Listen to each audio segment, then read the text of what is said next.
जय श्री गणेश। राधे राधे मित्रों आइए गणेश पुराण से एकादश अध्याय शुरू करते हैं। अध्याय का विषय है देवताओं को वरदराज का दर्शन। सूत जी बोले, त्रिपुर विजय के पश्चात देवताओं ने श्री गणेश जी का भक्ति भाव से पूजन किया।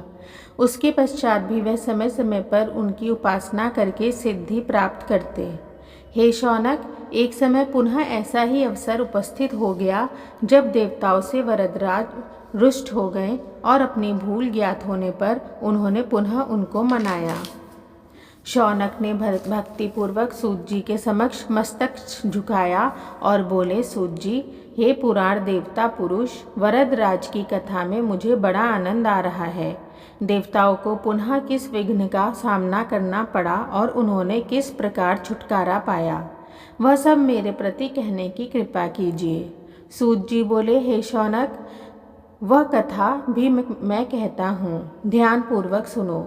देवगण एक बार गोमती के पवित्र तट पर यज्ञ करने लगे, किंतु उस यज्ञ में अनेक विघ्न आने लगे।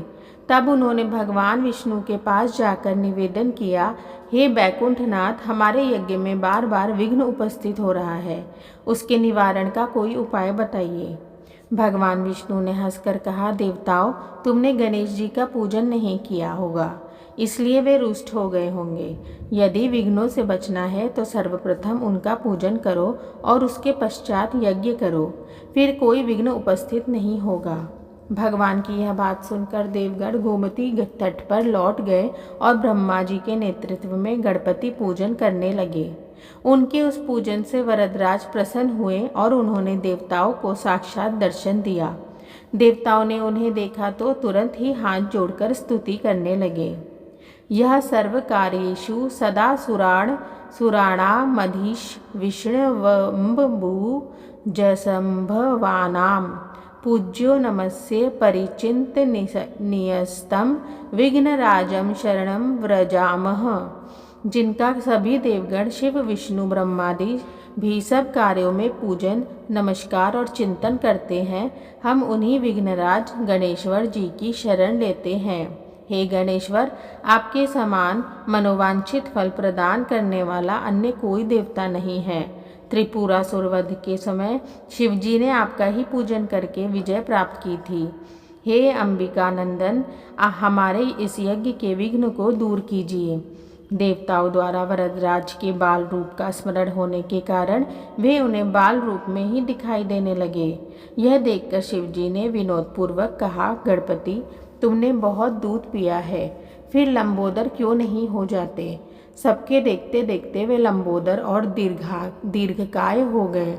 देवताओं ने पुनः उनकी स्तुति की और अंत में बोले, हे लंबोदर, हे गणपते, हम आपकी शरण में हैं, हमारे विघ्नों को नष्ट कर दीजिए। गणेश जी ने कहा, देवगण, चिंता ना करो, अब तुम्हारे यज्ञ में कोई विघ्न उपस्थित ना होगा, सभी बाधाओं का अंत हो चुका है, अपना यज्ञ आरंभ करो।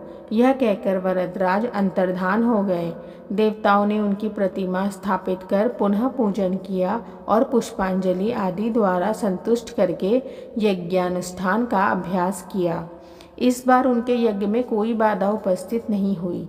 यज्ञ के निर्विघ्न रूप से संपूर्ण होने पर देवताओं को बड़ी प्रसन्नता हुई और वे हर्ष विभोर हृदय से विघ्ननाशक वरदराज का जय जयकार करने लगे। मित्रों, इस प्रकार से गणेश पुराण से एकादश अध्याय यहीं पर रोकते हैं। आगे का अध्याय आगे जारी करेंगे। तब तक के लिए राधे राधे।